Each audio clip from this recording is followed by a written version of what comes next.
In these life-serving podcasts, Bhashkar Perinchery answers questions from everyone seeking pragmatic and effective solutions regarding emotional and energetic challenges, holistic health, and the inner journey.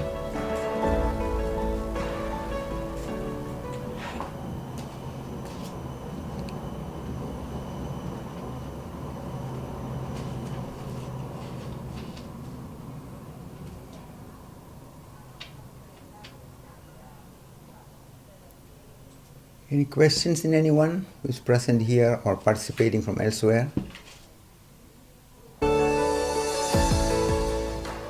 Do you have any question?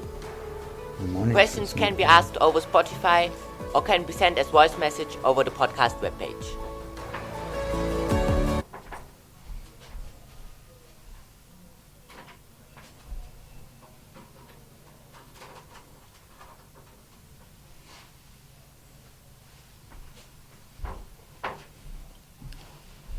If any question is there from anyone who is participating from here or participating from elsewhere, we take first time for that. Yeah? I'm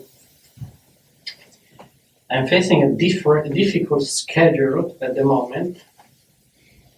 I'm already approaching the question with a managing approach, I see. I have a different schedule that I start the day, and usually I start with a bit of meditation, like with a walk and a meditation. At the moment, I'm very into answering to things that are happening around. I don't even have time for planning or expecting to do meditation there and there. And how do you suggest, or how can I have a meditation if I don't push it, or how can I have a natural way of doing it in that moment? So I guess it's natural that everybody has it. It's not going to be forever, this moment.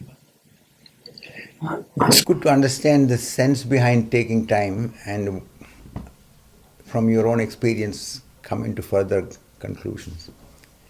But the thing is, taking time deliberately to not hold to any role, any goal, any identification, and just be wakeful to the now, remembering to be mirroring everything without trying to interfere, without trying to change, without trying to hold. So in no way identifying with anything, with this orientation, to be taking time to sit. You can say this is one of the ways to indicate meditation, but because there are people doing so many different things in the name of meditation, which are sometimes a help towards coming to this orientation. But the thing is to understand that it is not an end in itself. It is a support so that this quality of consciousness, this deeper remembrance, and also that what you come to sense and feel in these states of silence can come to the whole day. So the real meditation is in living. And that means be as much present in each moment as deeply as is possible, as you can remember. And as I often remind, don't make it a goal to fight for, but keep it as an orientation to bring in as deeply, as carefully, as often as you can. So this way, shift the difference from managing and forcing and fighting into a quality of remembering, allowing, being gently persuasive. And this is very different because in deeper consideration, you will also see they are approaching from two different basics. When you are going from an idea of an I who wants to have it, to get it, to manage it, to get it all in grip, there is a fighting approach. But if you can become aware of this and see that it is not a fighting approach which is deeply needed, it is a quality of remembrance. In the fighting approach, there is an I who want to achieve. So you are already in the game, continuing in the game of duality. There's an I and so the idea of a separate I is still held on. But when you drop the fighting approach and are allowing the remembrance, a gentle quality of presence, a quality of inner wakefulness to be with the moment, and being in touch with all what is undercurrently going on. That is what wakefulness implies. That you are not only just in a certain way wakeful to see some things which are apparently there, but what is undercurrently going on in yourself. The anxiety, the tension, the fear, the desire, the longing, the irritation, the impatience, whatever is there. It's just that whatever is working in you, become aware of it, and that way you can also go deeper. For example, when you notice fear, then you can also look, what is the fear about? What am I afraid to lose? What is the danger? Who is afraid? So this way, it is not just looking and taking note of something, it is just a kind of inquiry which is going on deepening. And the more you allow all that what is there to become transparent to you, the more you see that when you are not identified with any aspect, for or against, and is wakefully present, it is revealing to you, it is making you capable to experience the reality in an inclusive way, in a deeper way, and enable you to bring the attention to areas and factors which otherwise normally does not get considered. And this is very, very important, because that is what meditating in that sense means, that you create an opportunity, create a space where you are not engaged in anything and consciously let go. So this becomes a kind of basis to live the meditativeness, to live the quality of consciousness, or to put it in other words, to live the intelligence in day-to-day life, to live your creative potential in day-to-day life. And that is what is very important. So do not get into the idea that when I sit and meditate and do it like a kind of ritual and feel better with that, that is the end of it. That is maybe the starting point, but you have to go deeper, you have to understand it rightly. And that is what is making all the difference. So with this orientation, to stay wakefully present and to bring the creativity in living, to allow the intelligence in living. And let me tell you something more, because when you go deeper, what happens spontaneously is you start seeing everybody more deeply. Not only you start seeing yourself deeply, but you also feel and sense the others more deeply. And that is very significant, because then you see how behind all the apparent roles and shows which everybody is having, there is someone who is trying to come in terms with life. You're someone who wants to have the best of life and want to be understood, want to be loved, want to be happy, want to enjoy.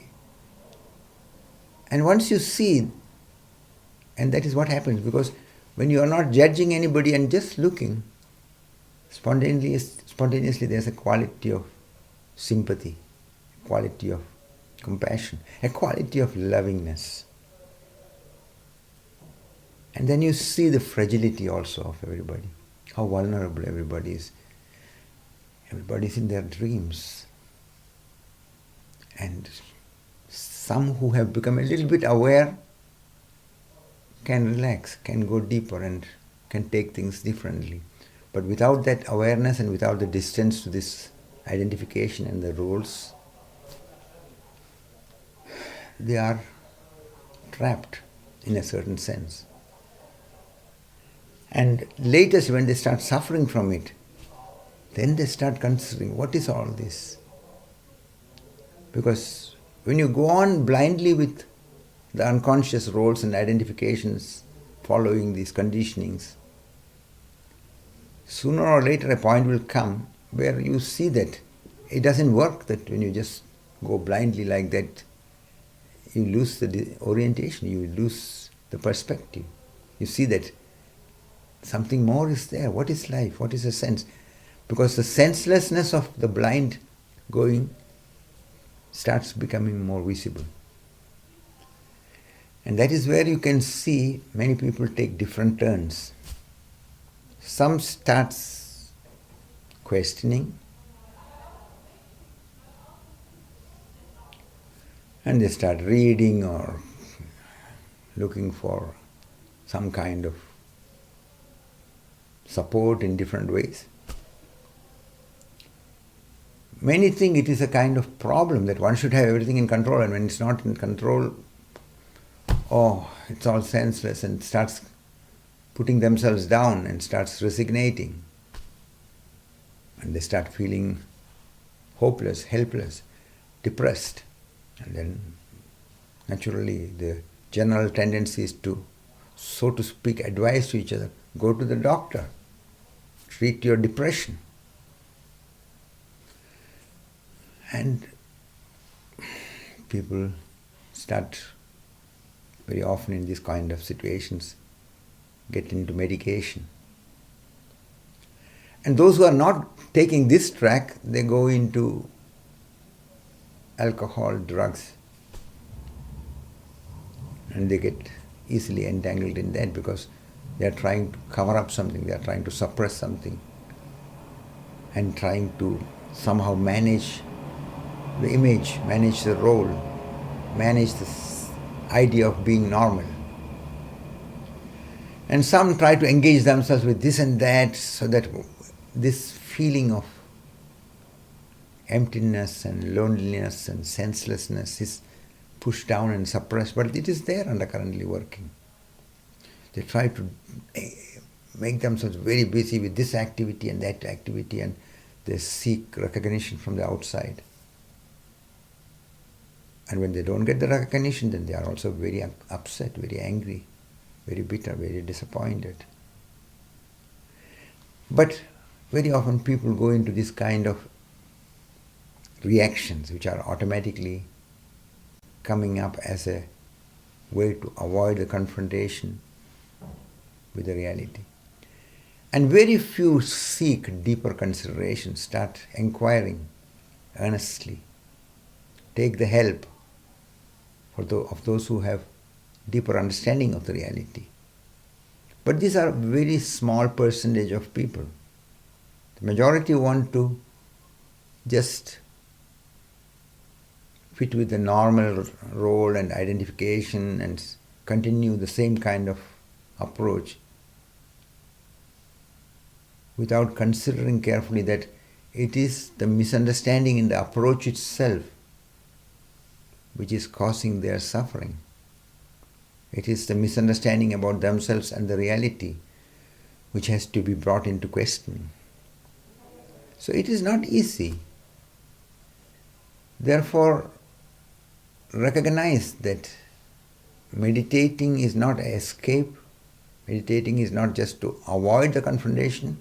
On the contrary, to face the reality more directly and deeply. And from this facing the reality,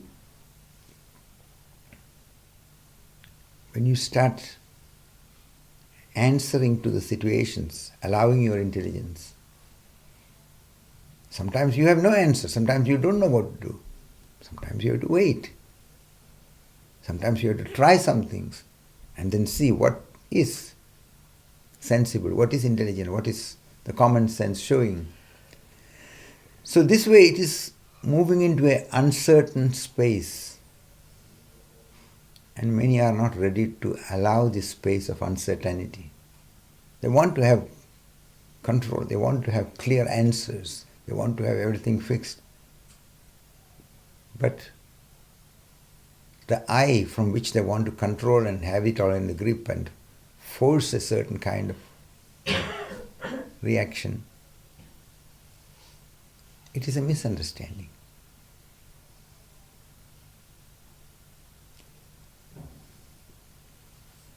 Just like the word understanding is indicating, you are not standing above and judging and putting it all into holes. You need to learn to be receptive. You have to stand under. It's a playful way of bringing in consideration in this area. Understanding means you stand ready to receive what life is showing. So we need to attempt consciously to understand life, understand the way of nature, understand what way our reality is manifesting. When you are open like that, you see that there's a quality of lightness and playfulness coming in your life. I was coming across a joke, but it's interesting because it shows how the same situation is taken by different people in different ways. It's a little bit below the belt joke, but two people were going with a dog for a walk because one friend has come to visit and then this person was going for a walk with him. And then on the way there was two other people sitting who was watching them go with his dog and said, who is this dog with his two assholes?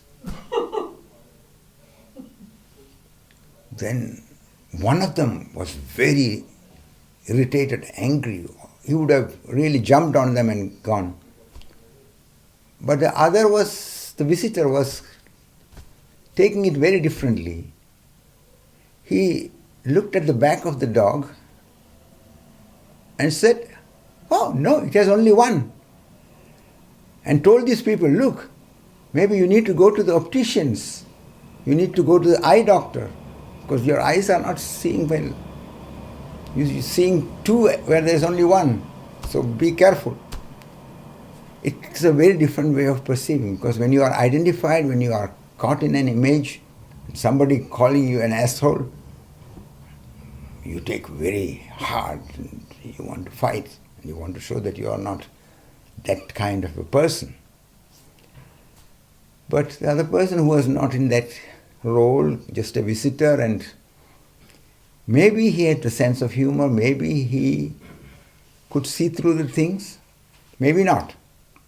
The point is that when you are not identified, when you are not trapped in a blind reaction, suddenly you realize your intelligence, fantasy can play, and you can answer the situation without being caught in anger and violence. So what is very important is to see that you have the capacity in yourself, because we are all part of that mystery. And our deeper intelligence is the cosmic intelligence, is the divine intelligence, is the intelligence of the source. When we are open, when we are ready to allow, And that is what happens when you allow the heart, the sensibility of the heart, and allow the intelligence to manifest that way. It's a different answer. It's a different way of flowing. You don't have a certain and fixed answer for everything. You are not going according to a settled idea of yourself. That is what ego is, a settled idea of yourself. But when you are vulnerable, when you are present, when you have become alert about the fact that every moment is new, every moment the situations are different, so you have to be present, you have to answer. Then you experience life differently. So in this sense, go into the meditative process. Guruji used to call it like this. When you are walking, crossing the street, just remember that I am crossing the street. Self-remembrance he called. It is like starting with the simplest thing, helping you to come to the moment.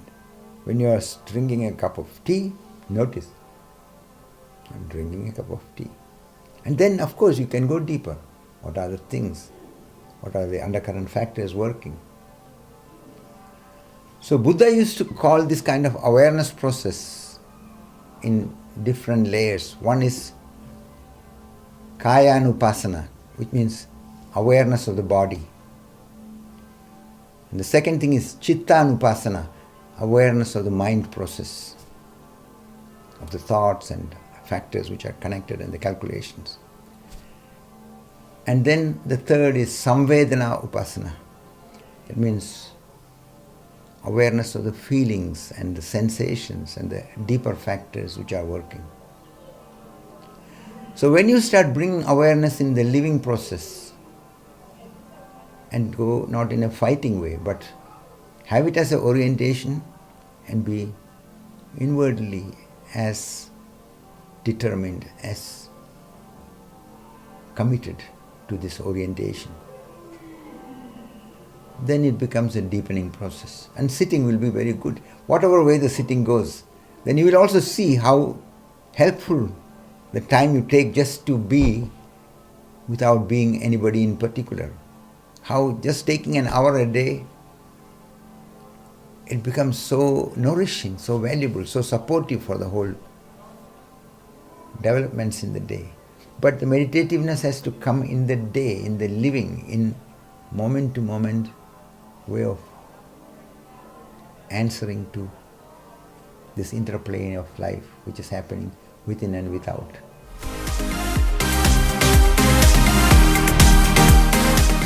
A lot more questions to be answered.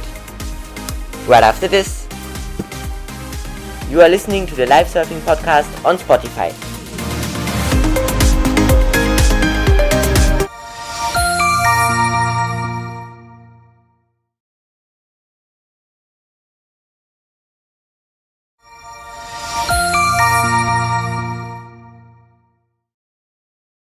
Welcome back to the Live Surfing Podcast. We continue with some more questions. Any other question from anyone who is participating from here or participating from elsewhere?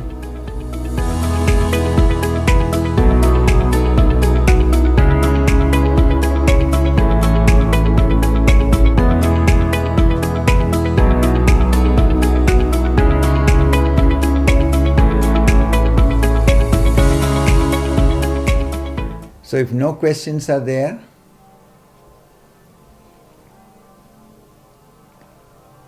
we sit the next 20 minutes being with all what is now. This is the kind of sitting I am talking about. When you take time, an hour a day, sit with this kind of orientation. To be here, to be inwardly wakeful, to be present to everything what is taking place in you right now. With the body, with the thoughts, with the feelings, with everything what is energetically happening. Notice it all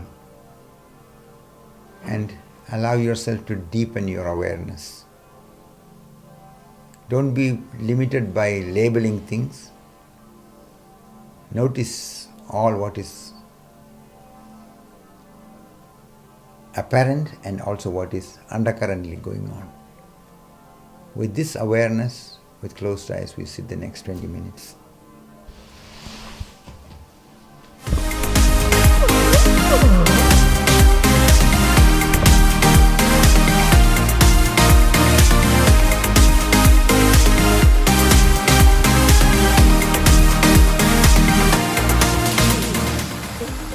The Live Surfing Podcast will be back next week.